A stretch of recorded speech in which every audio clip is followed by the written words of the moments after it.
మరి మొత్తంగా ఇదే విజయ పరంపర పులివెందులలో సాధించిన ఈ విజయం మీ పార్టీ ఈసారి అసెంబ్లీ ఎన్నికల్లో కూడా గెలవగలుగుతారా?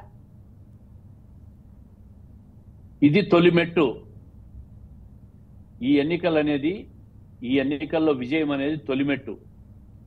ఇదే విధంగా రాబోయే 4 సంవత్సరాల్లో తప్పకుండా మరిన్ని మంచి పనులు చేస్తాం, ప్రజలకు దగ్గర అవుతాం, ప్రజా సమస్యలు తీరుస్తాం, సంక్షేమాన్ని ఇంటింటికి అందిస్తాం, రైతాంగానికి కావాల్సిన సాగునీరు అందిస్తాం, మౌలిక వసతులు కల్పిస్తాం. ఒక ప్రత్యేక బాధ్యత తీసుకొని ఇటువంటి కార్యక్రమాలన్నీ చేసి రాబోయే 4 సంవత్సరాల్లో తప్పకుండా అసెంబ్లీ ఎన్నికల్లో కూడా గెలిచే విధంగా కృషి చేస్తాం. తప్పకుండా ప్రజలు విశ్వాసం వ్యక్తం చేసి మమ్మల్ని గెలిపిస్తారు. రైట్ సార్, మరి మొత్తంగా ఒక చిన్న ప్రశ్న సార్, అసలు పులివెందులలో 30 ఏళ్లుగా ఎన్నికలు జరగకపోవడానికి కారణం ఏంటి సార్? అంటే అసలు ఆ కారణం ఏంటి అనేది ఎవరికీ తెలియదు. దీనిపై మీరేం చెప్తారు సార్? ఏం లేదు, ఒక భయానక వాతావరణం క్రియేట్ చేశారు. ఒక భయం అంటే పోటీ చేస్తే చంపుతాం, నరుకుతాం, తరుముతాం అనే భావన ఒకటి వాతావరణాన్ని క్రియేట్ చేశారు. వివేకానంద రెడ్డి గారి హత్యను చూశారు మీరు. సొంత కుటుంబీకులే చంపేసి తెలుగుదేశం పార్టీ మీద వేశారు. ఈ ఎన్నికల సందర్భంగా 1-2 సంఘటనలు జరిగినాయి. సురేష్ అనే ఒక ఇండిపెండెంట్ అభ్యర్థిని వాళ్లే కొట్టి తెలుగుదేశం పార్టీ వాళ్ళు కొట్టారని చెప్పి మా మీద వేసే ప్రయత్నం చేశారు.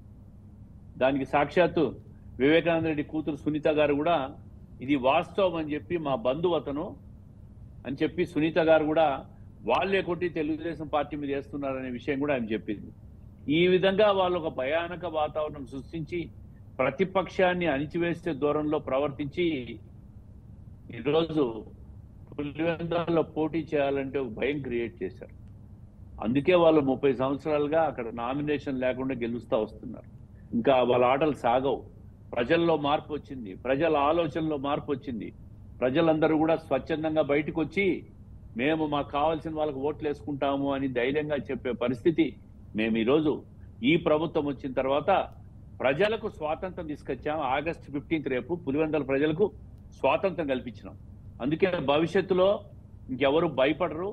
ఖచ్చితంగా ఏ ప్రభుత్వం అయితే బాగు చేస్తుందో, ఏ పార్టీ అయితే రాజకీయంగా గ్రామాలకు మంచి చేస్తుందో వాళ్ళకే ఓట్లు వేస్తారు.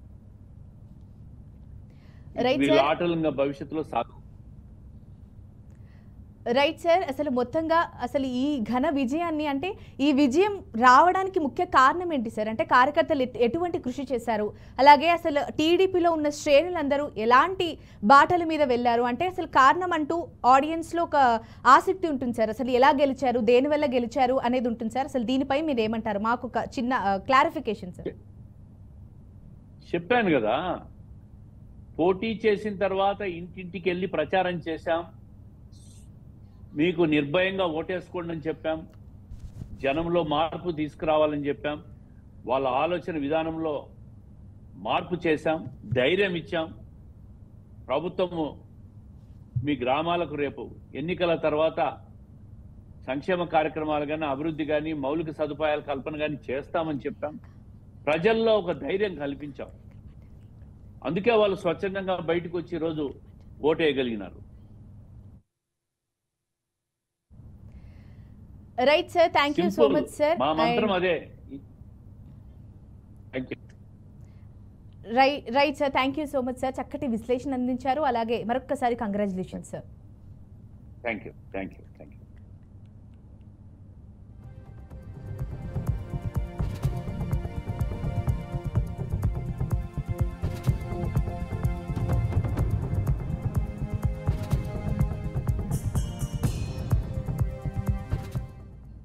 మొత్తంగా పులివెందుల ఒంటమిట్ట ఉప ఎన్నికల ఫలితాలు రానే వచ్చాయి. అందులో ఘన విజయం సాధించడం కూడా జరిగింది.